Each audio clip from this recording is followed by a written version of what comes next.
Hello friends, आज हम topic discuss करें क्लास 9 से चैप्टर लिया पॉलिनोमियल्स।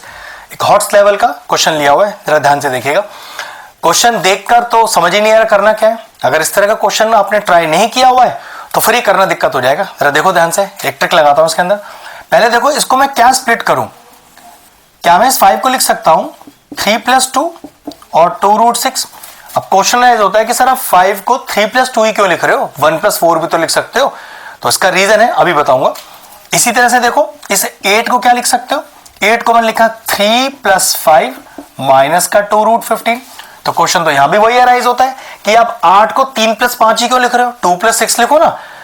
रीजन ये है, ये √6 और √15 की वजह मुझे ऐसा करना पड़ा। वो क्यों, देखो अब मैं इसको अगर ऐसा लिखना चाहूं, जरा ध्यान से देखना। 3 कैन बी रिटन एज √3 का square, 2 can be written as √2 का स्क्वायर प्लस 2 इंटू √3 इंटू √2। जरा चेक करो, a² plus b² plus 2 into a into b, मतलब √3 इंटू √2 √6 ही होता है। अगर मैं इसे 3 और 2 में ना तोड़ता तो a प्लस b वाली आइडेंटिटी नहीं बन पाती। अब चेक करो, a² plus b² plus 2ab। Directly क्या लिख सकता हूं, a प्लस b का होल स्क्वायर।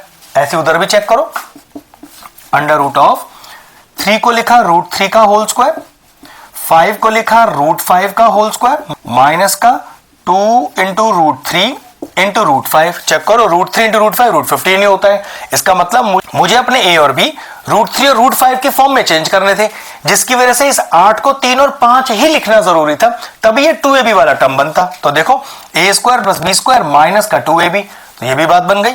तो प्लस √ अब एक चीज है यहां पर, लॉजिक ये है, माइनस है ना, तो आप इसे √3 माइनस √5 का होल स्क्वायर लिखोगे या √5 माइनस √3 का। तो ध्यान रखना, जो नंबर बड़ा है उसको पहले लिखना। तो आप इसे √3 माइनस √5 की जगह √5 माइनस √3 का होल स्क्वायर लिखना, थोड़ा फायदे में रहेंगे। लेकिन अगर मान लो सर मैंने √3 माइनस √5 का होल स्क्वायर लिख दिया होता तो तब भी करेक्ट था, बिल्कुल मिस्टेक नहीं थी। ठीक है, अब रूट भी लग रहा है, होल पे स्क्वायर भी लग रहा है, रूट भी गया स्क्वायर भी गया, तो ये आ गया √3 प्लस √2 प्लस सेम यहां पर भी रूट भी गया स्क्वायर भी गया, √5 माइनस का √3, √3 से √3 कैंसिल आउट हो गया। तो फाइनल आंसर कितना आ गया, फाइनल आंसर आ गया √2 प्लस √5। अगर किसी वजह से आपने इसे रिवर्स करके लिखा होता तो देखो तब का आंसर क्या आता आपका, तो आता √3 प्लस √2। अब सोचो आपने इसे लिखा हुआ है यहां पर, इसकी जगह √3 माइनस √5 का होल स्क्वायर विद इन √, तो देखो अब वहां से आंसर क्या आ जाता, प्लस √3 माइनस का √5। बस यही अंतर होता है, लेकिन ये परफेक्ट तरीका है। आप चाहो तो √5 माइनस √3 का होल स्क्वायर लिख लो या √3 माइनस √5 का होल स्क्वायर, कोई फर्क नहीं पड़ेगा। अब ये हो गया 2√3 प्लस का √2 और माइनस का √5। उस केस में आपका आंसर ये आता। अदरवाइज दोनों तरीके परफेक्ट करेक्ट है, आप जो तरीका लगाना चाहो लगा सकते हो। मैंने इस चीज पर ध्यान रखा था कि जब मैं किसी दो चीजों को माइनस कर रहा हूं तो बड़े में से छोटे को ही माइनस करूं। तो √5 बड़ा है, √3 छोटा है, इस लॉजिक को यूज किया गया।